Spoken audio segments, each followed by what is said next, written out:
சிவனின் அவதாரம்னு சொல்லக்கூடிய கால பைரவரை வழிபடுவதால் உங்களுக்கு இருக்கக்கூடிய கஷ்டங்கள் அனைத்தும் தீர்ந்துடும். அப்படிப்பட்ட கஷ்டங்கள் தீர பார்த்தீங்கன்னா எந்த முறையில வழிபட வேண்டும்? கால பைரவரை தொடர்ந்து வழிபட்டா உங்களுக்கு கிடைக்கக்கூடிய நற்பலங்கள் என்னன்னு தான் இந்த பதிவுல பார்க்க போறோம். மேலும் நீங்க புதியவராக இருந்தீங்கன்னா மறக்காம உற்சாக நியூஸ் சேனலை சப்ஸ்கிரைப் பண்ணிட்டு கூடவே இருக்க பெல் பட்டனை கிளிக் பண்ணிக்கோங்க. நீங்க தனிப்பட்ட முறையிலும் ஜாதகத்தை பார்ப்பதாக இருந்தீங்கன்னா ஜாதகத்துல தெளிவான பதிவையும் பரிகாரத்தையும் பெற்றுக்கொள்ள நீங்க வீடியோல டிஸ்கிரிப்ஷன்ல கொடுத்துருக்க நம்பருக்கு மறக்காம கால் பண்ணி தெரிஞ்சுக்கோங்க. வாங்க நண்பர்களே, வீடியோக்குள்ள போகலாம். பைரவர் என்றாலே பயத்தை நீக்கக்கூடியவருங்க. அடியார்களுடைய பாவத்தை நீக்கி அருள் வழங்கக்கூடியவர் தாங்க இந்த பைரவர். தேய்பிரை அஷ்டமி வழிபாடு செய்வதோ மாதந்தோறும் வரக்கூடிய வளர்பிறை தேய்பிரை அஷ்டமி திதியில பைரவரை வழிபடுவது ரொம்ப நல்லது. இந்த நாளா பைரவி அஷ்டமின்னு சொல்லுவாங்க. தேய்பிரையில வரக்கூடிய 8வது திதி தாங்க அஷ்டமி திதி. இந்த நாள சிவன் கோவில்களை பார்த்தீங்கன்னா ஈசானிய மூலையில வீற்றிருக்கக்கூடிய இந்த காவல் தெய்வமாக இருக்கக்கூடிய கால பைரவருக்கு வழிபடுவது சிறப்பான நல்ல பலனை தரும். இந்த நாளை பார்த்தீங்கன்னா மாலை நேரத்துல அனைத்து சிவ ஆலயங்களும் பைரவருக்கு சிறப்பு அபிஷேகமும் ஆராதனையும் நடத்துவாங்க. காலையில ஆலயம் திறக்கும் போதே முதல் பூஜையும் இரவுல பார்த்தீங்கன்னா நடை சாத்தக்கூடிய நேரத்துல கடைசி பூஜையும் பார்த்தீங்கன்னா கால பைரவருக்கு செய்யக்கூடியது நித்திய பூஜை ஆகம விதிகளின்படி சொல்லப்பட்டிருக்கு. இந்த கால பைரவரை பார்த்தீங்கன்னா வழிபடுவதால உங்களுக்கு எப்படிப்பட்ட பலன் அமைய போகுதுன்னு தெரிஞ்சுக்காங்க. தேய்பிரை அஷ்டமியில சிவ வழிபாட்டிற்கு உகந்த நாள்னு சொல்லுவோம்.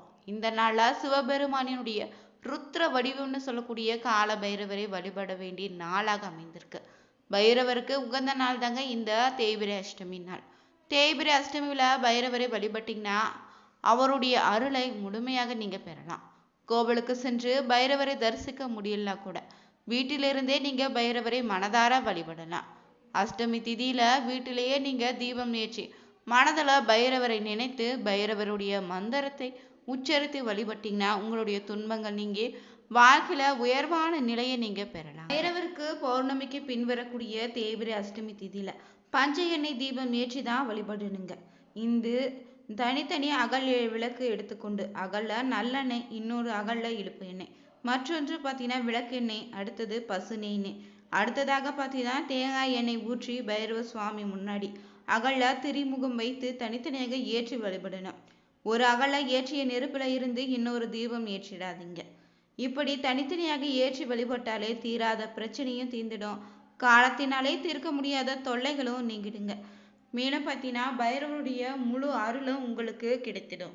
உங்களுக்கு இருக்கக்கூடிய நவகிரக தோஷங்கள் இருந்து நீங்க விடுபட வேண்டும் நினைச்சீங்கன்னா சதுர்கால பைரவருக்கு செவ்வரளி பூவால 9 மாரங்கள் சகஸ்ரநாமா சொல்லி அர்ச்சனை செய்து வழிபடுங்க. நவகிரக தோஷங்கள் அனைத்தும் நீங்கிடும். அடுத்ததாக பார்த்தீங்கன்னா வறுமை நீங்க தேய்பிரை அஷ்டமி நாள்ல மாலை நேரத்துல வில்வம் இல்லைன்னா வாசனை மரங்களால அஷ்டோந்திரத்தையும் சகஸ்ரநாமா அர்ச்சனை செய்து தொடர்ந்து 11 வாரங்கள் பைரவருக்கு மிளகு தீபம் ஏற்றி வழிபடுவது ரொம்ப நல்லது. இழந்த செல்வத்தை திரும்ப பெற வேண்டும் நினைச்சிங்கன்னா 11 அஷ்டமி தினங்கள்ல பைரவருக்கு தீபம் ஏற்றி வழிபடுங்க.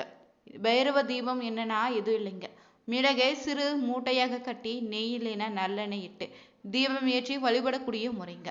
இந்த முறையில 11 வாரங்கள் தொடர்ந்து வழிபட்டீங்கன்னா நீங்க இழந்த செல்வத்தையும் பேரையும் திரும்ப பெறலாம்.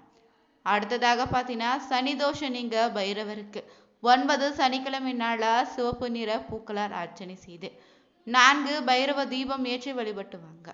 அடுத்தது பார்த்தீங்கன்னா பலருக்கும் இருக்கக்கூடிய பெரும் பிரச்சனைனா திருமண தடை தாங்க. இந்த திருமண தடையை நீங்க ஞாயிற்றுக்கிழமை நாள ராகு கால நேரத்துல திருநீர் அபிஷேகம் செய்து மிளகு வடமாலை சாற்றி அர்ச்சனை செய்க. உங்களுக்கு இருக்கக்கூடிய திருமண தடைகள் அனைத்து நீங்கிடும். அடுத்ததாக பார்த்தீங்கன்னா வீட்டில் செல்வ செழிக்க வேண்டும் நினைச்சிங்கன்னா தேய்பிரை அஷ்டமி நாளா சதுர்கால பைரவருக்கு நீங்க சொர்ண புஷ்பம் இல்லைன்னா 108 காசுகளை அர்ச்சனைத்து வழிபடுங்க. அந்த காசுகளை பார்த்தீங்கன்னா வீட்டில் நீங்க பணப்பெட்டியில வைத்து வழிபட்டீங்கன்னா உங்க வாழ்க்கையில செல்வம் பெருகும். இந்த நாள்ல பார்த்தீங்கன்னா அருகில இருக்கக்கூடிய சிவாலயத்திற்கு சென்று பைரவருக்கு செவ்வரி மலை சாற்றி வேண்டினீங்கன்னா உங்களுக்கு இருக்கக்கூடிய தடைகள் தகர்க்கப்படுங்க. வாழ்க்கையில நிம்மதியை நீங்க பெறலாம். பைரவருக்கு மிளகு கலந்த சாதத்தையோ இல்லைன்னா தயிர் சாதத்தை நெய்வேத்தியமாக செய்து வழிபடுவது ரொம்ப நல்லது. நீங்க பைரவருக்கு வடைமாலை சாற்றி வேண்டிக் கொண்டீங்கன்னா வழக்கு முதலான சிக்கல்களை இருந்து பிரச்சனைகளை இருந்து தீர்வு உங்களுக்கு கிடைக்கும். பைரவரை வணங்குவதால உங்களுக்கு இருக்கக்கூடிய வறுமையும் பகைவருடைய தொல்லையும் நீங்கிடுங்க. வியாபார முன்னேற்றத்தையும் தனலாபம் அஷ்டம் ஐஸ்வர்யங்களும் கிடைத்திடும். பைரவருக்கு மிளகு கலந்த அன்னத்தையும் வடையை நெய்வேத்தியமாக படைத்து வழிபடுங்க. அனுமனுக்கு வடைமாலை சாற்றுவது போலதான் பைரவருக்கு வடைமாலை சாற்றி வழிபட்டீங்கன்னா உங்களுக்கு கிடைக்கக்கூடிய பலன்களும் நீங்க கூடுதலாக பெறலாம். கால பைரவரை நீங்க வழிபடுவதால் பார்த்தீங்கன்னா தர வேண்டிய கடனாக வாங்கிய பணத்தை திரும்பி கொடுக்கக்கூடிய சூழ்நிலை உருவாகிடும். எவ்வளவு பெரிய கடன்களாக இருந்தாலும் தீர்ந்திடுங்க. வயதானவங்களுக்கு நோயினால் உண்டான உபாதைகளும் நீங்கும். சனியினுடைய தாக்கமும் குறையும். வேலை பார்ப்பவங்களுக்கு சம்பள உயர்வு கிடைத்திடும். தொழில் செய்தீங்கன்னா வருமானம் உங்களுக்கு அதிகரிக்குங்க. பணம் சார்ந்த பிரச்சனைகள் அனைத்தும் தீரும். எதிரிகள் தொல்லையும் நீங்கிடும். தீய சக்திகளால் ஏற்படக்கூடிய தொல்லைகளும் பாதிப்புகளும் நீங்கிடுங்க. தேய்பிரை அஷ்டமி நாள பிரச்சனைகள் அனைத்தும் நீங்க பைரவரை வழிபட வேண்டும் என்பது பலருக்கும் தெரிஞ்ச விஷயம்தான். ஆனா சரியான முறைனா பலருக்கும் தெரியாம தான் இருக்கு. அது என்னன்னு தொடர்ந்து தெரிஞ்சுக்கலாங்க. இந்த தேய்பிரை அஷ்டமி நாள்ல மட்டும் இல்லைங்க, வளபிரை அஷ்டமி நாள்ல கூட நீங்க பைரவரை எந்த முறையில வழிபட்டா என்னென்ன பலன்கள் கிடைக்குன்னு தொடர்ந்து நம்ம தெரிஞ்சுக்க போறோம். அஷ்டமி நாளே உங்க நினைவுக்கு வரக்கூடியவர் இந்த பைரவர் மட்டும்தான். இந்த விசேஷமான நாள்ல பார்த்தீங்கன்னா பைரவரை வழிபட்டீங்கன்னா அளவில்லாத நன்மைகளும் உங்களுக்கு கிடைக்கும். உங்க வாழ்க்கையில இருக்கக்கூடிய அனைத்து கஷ்டங்களும் நீங்கி உங்க வாழ்க்கை பார்த்தீங்கன்னா முழுமையான பலனை நீங்க பெறலாங்க. இந்த நாளை மாலை நேரத்துல தான் நீங்க இந்த ஒரு வழிபாட்டை செய்யணும். பழமையான சிவன் கோவிலுக்கு சென்று பைரவருக்கு அபிஷேகத்துல கலந்து கொண்டு வழிபாட்டை நீங்க மேற்கொள்ளணுங்க. உங்களால் முடிந்த அபிஷேக பொருட்களை கூட நீங்க வாங்கி சிவன் ஆலயத்திற்கு தரலாம். இந்த தேய்பிரை அஷ்டமி நாள்ல பைரவரை வழிபட ஏற்ற நேரம் என்னன்னு பார்த்தீங்கன்னா ராகு காலம்தான் பைரவருக்கு ஏற்ற நேரமாக அமைந்திருக்கு. இந்த நேரத்துல பார்த்தீங்கன்னா கால பைரவருக்கு செவ்வரை மலர்கள் சூட்டி வழிபடுவது இல்லைன்னா சிவப்பு நிறத்துல இருக்கக்கூடிய எந்த மலராக இருந்தாலும் நீங்க வழிபடலாம். ஆலயங்கள்ல பைரவருக்கு வடைமாலை சாத்தி வேண்டிக் கொள்றாங்க. விளக்கேற்றி கூட நீங்க வழிபடலாம். பைரவருக்கு பஞ்ச எண்ணெய் விளக்கேற்றுவது ரொம்ப விசேஷமான பலனை தருங்க. இந்த நாள்ல பைரவ சன்னதியில பஞ்ச தீபம் ஏற்றி வைத்து கால பைரவஷ்டமி பதிகத்தை படித்தீங்கன்னா பைரவருடைய பரிபூர்ண அருளும் உங்களுக்கு கிடைக்கும். பஞ்ச தீபம் என்னன்னா வேற எதுவும் இல்லைங்க, இலுப்பை எண்ணெய், விளக்கெண்ணெய், தேங்காய் எண்ணெய், நல்லெண்ணெய், பசு எண்ணெய் ஐந்தும் பார்த்தீங்கன்னா தனித்தனியாக 5 அகல் விளக்குகளை தனித்தனியாக ஊற்றி திரி போட்டு தீபம் ஏற்றி வழிபடுவதுங்க. இந்த தீபத்தை ஏற்றி வழிபடுவதால் பார்த்தீங்கன்னா நீங்க நினைத்த காரியங்கள் அனைத்தும் நிறைவேறும். தீரவே தீராதுன்னு சொன்ன பிரச்சனைகள் கூட தீர்ந்துடும். உடல் ஆரோக்கியமும் மேம்படும். சிவனுடைய பார்த்தீங்கன்னா ருத்ர ரூபம் தாங்க இந்த பைரவர். சிவன் கோவில்ல வடகிழக்கு பகுதியில நின்ற கோலத்துல காட்சி தரக்கூடியவருங்க.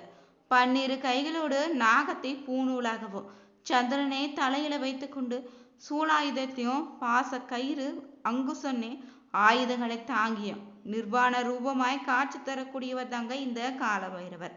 சுத்தமான புணுகு கிடைத்தால் வாங்கி கொடுத்து பைரவர் பாதத்துல வைத்து அதை எடுத்து அதை ரூபாய் நோட்டுல தடவி கடன் தீர வேண்டுன்னு பிரார்த்தனை செய்தீங்கன்னா கடன் சுமையிலிருந்து நீங்க விடுபடலாம். பைரவர் சன்னதானத்துல பார்த்தீங்கன்னா பூசணிக்காய் தீபம் ஏற்றி வழிபடலாங்க. பைரவருக்கு நீங்க முந்திரி பருப்பு வாங்கி கொடுத்து அர்ச்சனை செய்து கூட வழிபடலாம். இது போன்ற சின்ன சின்ன எளிய வழிபாடுகளை செய்தாலே போதுங்க. காலத்தால் வரக்கூடிய துன்பங்கள் பார்த்தீங்கன்னா எதுவுமே உங்களை செய்யாது. அதே போல பார்த்தீங்கன்னா கந்திஷ்டி, ஏவல், பில்லி, சூனியன்னு எதிரி தொல்லைகளிலிருந்து நீங்க விடுபடலாம். கால பைரவரை பார்த்தீங்கன்னா தேய்பிரை அஷ்டமி தினத்துல சௌமுக விளக்கின் மூலம் நல்லெண்ணெய் விளக்கு ஏற்றி வழிபடலாம். மிளகு சேர்ந்த உளுந்து வடையும் தயிர் சாதத்தையும் நெய்வேத்தியமாக படைத்து வழிபடலாங்க. மிளகு தீபம் ஏற்றி வழிபடுவது சிறப்பான பலனை தரும். அதே போல பார்த்தீங்கன்னா செவ்வாய்க்கிழமை நாளில் மாலை நேரத்தில் பைரவரை வழிபடுவது ரொம்ப நல்லது. கால பைரவருக்குரிய சௌமுக விளக்குன்னு பார்த்தீங்கன்னா 4 புறமும் தீபம் கொண்டு ஏற்றக்கூடிய விளக்கு தாங்க.